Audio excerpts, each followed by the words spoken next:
Oh, hell Internet, here's another video on the Analects of Confucius, this time book 2, informally rated by me, somebody with no particular qualifications to do so. The second book is called Concerning Government. I forgot to mention the first one is called Concerning Fundamental Principles. And the book titles are generally appropriate, although I find a lot of what's said sometimes crosses over or is quite abstract and non-specific anyway, but I don't know what the titles are in the original Chinese either. So, there's 21 aphorisms in the second book, concerning government. The first one is, the moral paragon is like the pole star, leading all other stars by its position. And I give this 3 stars, because I see where it's coming from. You know, somebody with a true moral virtue and a force of character can direct things, and if they have a good direction, it will lead to a good outcome, and of course, good in quotes there. On the other hand, the pole star doesn't lead other stars. We have decided, we have made a judgment to use that star, and it is useful by its position, but in any case, yeah, it's useful by its position. Should I upgrade that to 4? No, 3 stars, sticking with that. The second aphorism, the master said, the 300 odes can be reduced to a single phrase, with purpose undiverted. And the 300 odes here are the classics of poetry in Chinese literature. And I think this is 5 stars. I think this is, even if you fundamentally disagree with the words that are chosen or the idea that the 300 odes can be reduced to 3 words, which is a very bold claim to make, it does definitely promote discussion, and the words that are chosen, with purpose undiverted, it speaks to this idea that, yeah, there can be a purpose and it can be made into a reality. Number 3. If you rule by law and punishment, people will avoid the penalty, but they will lose their sense of shame. If you rule by moral excellence, the people will retain their shame and they will live up to this standard. I'm giving it 4 stars. It's a little optimistic, maybe even utopian. Obviously, certain things never come out quite as purely as they are represented, but I think this is quite a nice sort of presentation of how a Confucian government would work in a perfect world. Next up, the master said, at 15 I decided on wisdom, at 30 I stood firm, at 40 I was free from doubt, at 50 I understood the laws of heaven, at 60 my ear was docile, at 70 I can follow my desires without transgressing. I should say again that I'm typically paraphrasing the Arcturus copy of the Analects that I'm working from, but I'm giving this one 3 stars. It's not sort of got anything particularly powerful to say, but the very idea that, you know, Confucius breaks down his life's journey and his journey towards wisdom by these phases of life, it's an instructive standard, I suppose. Where are we now? Number 5, Meng Yitsu asked what filial duty meant. The master said, it is not being disobedient. He later expanded to Fan Chi. While parents live, serve them rightfully. When they are dead, bury them with filial rites and proper ordinances. 1 star here. It goes on a bit. It's narrative, which is cute, but it doesn't really help it be really succinct. And like I said in the last video, I'm not big on the expansive funeral rites that Confucianism, or sometimes at least, seems to entail and be devoted to.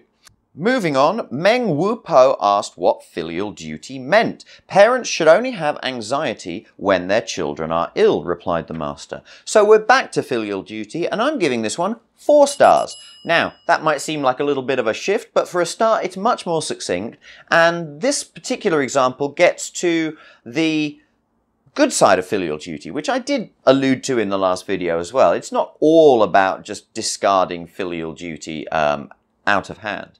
And here, the parents should have anxiety only when their children are ill. As a general rule, I would say that that's true. Now, I think also, caveat, that the optimal amount of anxiety parents should have is probably not 0, but we can't get into the details of that here. And we're staying with filial piety for the next one. Tzu Yu asked what filial piety meant. Parents must be fed, but the same could be said of animals, said the master. Without reverence, what is the difference? So I'm giving this 3 stars. That excellent point about, well, reverence, some kind of acknowledgement of a higher sense, is what defines the parents in this case from animals that you feed because you want to keep them and use them. On the other hand, I don't see why this shouldn't be applicable to all people with whom you have a relationship. Generally, I think it would be much better a general rule rather than specific to filial piety. Going on though, the master said, I could talk to Hui all day and he raises no objection or question. You might think him stupid, but when you examine his conduct, it is clear he understands everything. I'm giving this one 2 stars. It is mostly an anecdote, although it's nice to see this sort of relationship between Confucius and his disciples, which is at least somewhat historical, although obviously time does make it a mythology of a sort. Also, I like the idea that actually there are people who, when you instruct them, they kind of just take it passively, and because we think of education as needing to be engaged with, it can seem like maybe they're not taking it in, but they maybe are, and it just shows that there are all these different types of people. Nonetheless, only 2 stars for this one. This is number 9 now. The master said, observe a man's actions, his motives, his refuge. Can a man hide himself? Can a man hide himself? Almost poetically phrased here. I'm giving this one 3 stars. I'm not sure I fully understand it though, but I feel like there is something there, and that repetition of can a man hide himself, the idea that somehow our true natures will out, and that can be at once comforting and terrifying, I think. But like I say, I don't quite know what to make of this one. Number 10 then, the master said, he who reviews his old and acquires new knowledge can be a teacher of others.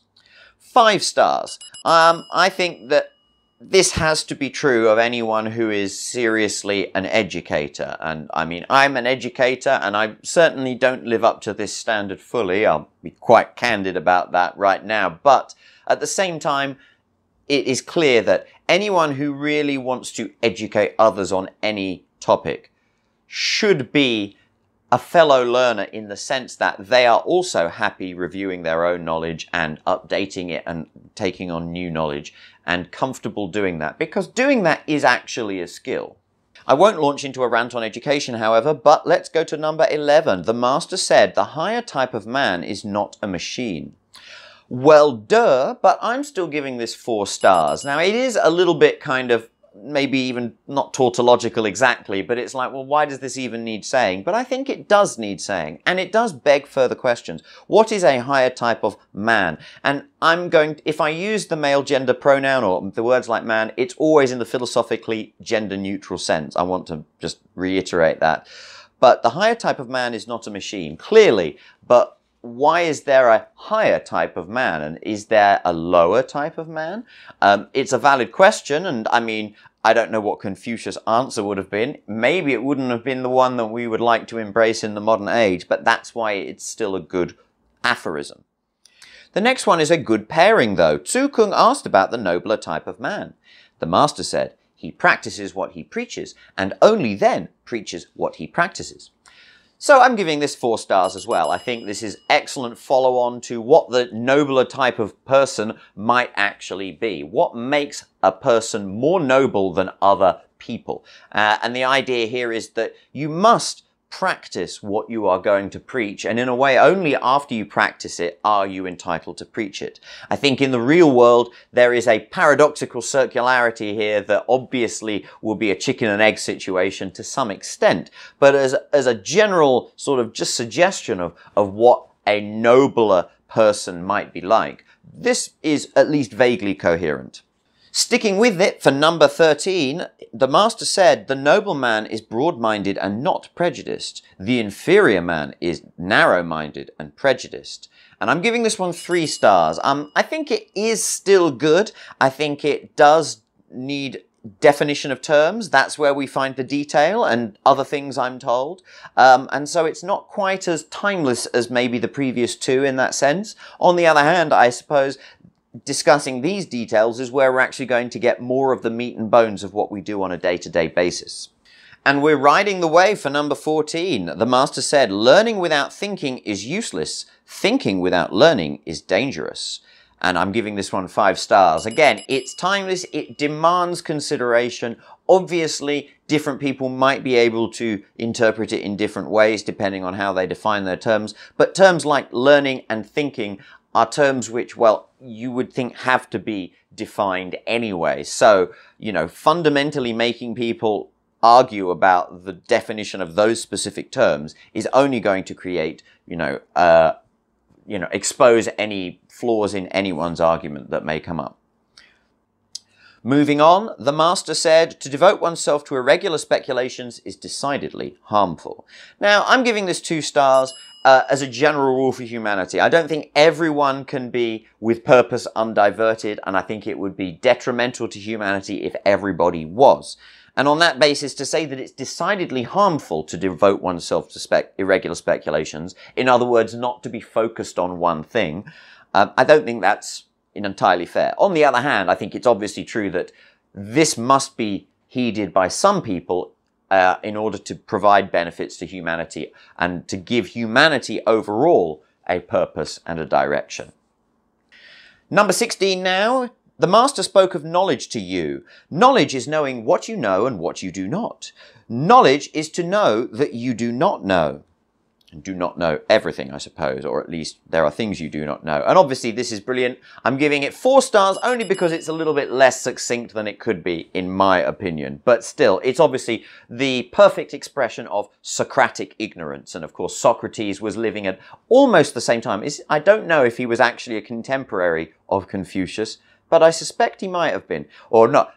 He was not a contemporary of Confucius, but was he contemporaneous? Okay, that got away from me. Tzu Chang studied for advancement. The master advised, hear much, be reserved in your doubts, and speak guardedly of everything else. You will suffer little criticism. See much, be reserved in prudence, and act guardedly with everything else, and you will have few regrets. With little criticism of your speech, and few regrets in your conduct, you are sure to be promoted. I'm giving this 4 stars, even though I'm not sure I agree, and it's a bit long-winded. On the other hand, the advancement in question is presumably the imperial exams that were common around that time in the states that China would later be forged out of. And this advice seems to me advice for being a functionary in an academic system, or maybe a political system. And remember, this book is called On Government, which some of the aphorisms seem to have been pretty vague in that regard. But so it's like, if you basically do as little as possible to have people criticize your speech, and as little as possible to have any regrets about your conduct, then you're likely to be promoted. A bit boring, isn't it? And also, I feel like it turns people into yes men, is the other thing, and the risk I see here. So, obviously, there's more to talk about, though, and it's interesting to think about, well, is that the kind of system that works? What kind of people does that kind of system promote? And that's why I'm giving it 4 stars. We do come to government next, however. Duke Ai asked, how do I ensure the contentment of the people? Confucius replied, promote the upright and dismiss the ill-doer, and not the reverse.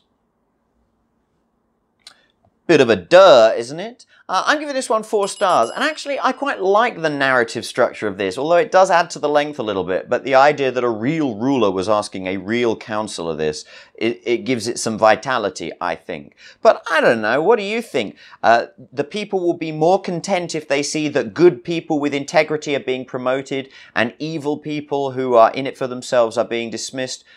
That will make the people more content. Do you think that's relevant to modern politics in any way? And here we are on the home stretch. Chi Kangzu asked how to inspire respect and loyalty so that citizens could be mutually emulous. In other words, that they could also display this loyalty and respect.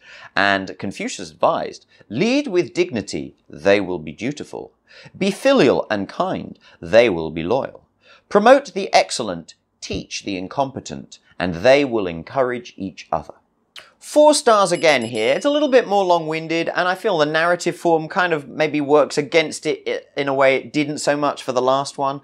But there is a certain amount more detail here, and obviously we are talking about a time of city-states and princedoms, and I've done previous videos on Machiavelli's prince, and again I'm talking there about how princes would act. And so in presenting this, I am still an advocate for democracy and a new way of government for the modern world. Nonetheless, there will always be people in power, and as a way of being a good person in power, lead with dignity, and the citizens will also be dutiful, and they will see the value in the structure.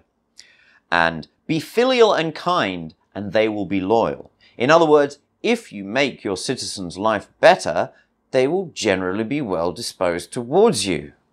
And then finally, promote the excellent, teach the incompetent, and they will encourage each other. And again, this is something that is not done as a general rule or a matter of course, and certainly promoting the excellent and teaching the incompetent with dignity, filiality, and kindness is something that has to be a very carefully nuanced discussion, and I don't think that that's one that's being had, and I'm getting back into education again, oh my god. Penultimate one now. The master said, how can one live without good faith? How can a wagon be made to move without its yoke bar? I'm giving this one 3 stars. I'm hovering above 2, but yeah, 3 stars. It's an interesting point. What is good faith? The yoke bar is the bar that goes over the animals' necks on a horse-drawn or buffalo-drawn wagon, and so it is the thing by which the wagon is pulled. And so he's saying to live without good faith is to literally not have something by which your life can be effectively driven forward. And finally, the master said, to sacrifice to another's ancestor is sycophancy, to see the right and not do it is cowardice.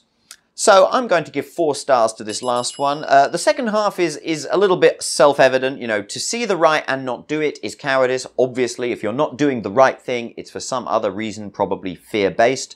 That being said, we still need to discuss what the right is. But the first part is what interests me a little bit more. To sacrifice to another's ancestor is sycophancy. Now, obviously, Confucius was very big on ancestor worship and filial piety, etc.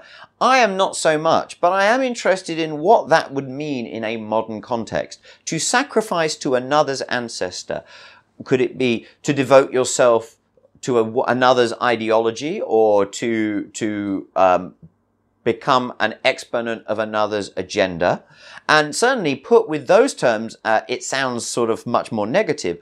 On the other hand, again, what I was saying earlier about what leaders do and how they give purpose and direction because someone has to make a direction happen, is that all we're talking about? And actually, this is just the idea of making other people believe what you believe. Who was it that said the quote? I don't know, and I might put it on screen. Leadership is not doing what someone tells you. It's listening to what someone says and believing them and agreeing with them and wanting that vision to happen as well. And obviously there's a sense of kindness and respect that Confucius is referring to here a lot, that goes hand in hand with that. And if that sense of kindness and respect is not there, well, I just guess it means that social cohesion isn't as easy to come by, is it? So anyway, that's book 2 of the Analects of Confucius concerning government, and like I said, those are my ratings, my thoughts, having gone through them a few times, but I could change my ideas if I were to look at them again in a different light and different mind, so don't take it too seriously, and bye for now.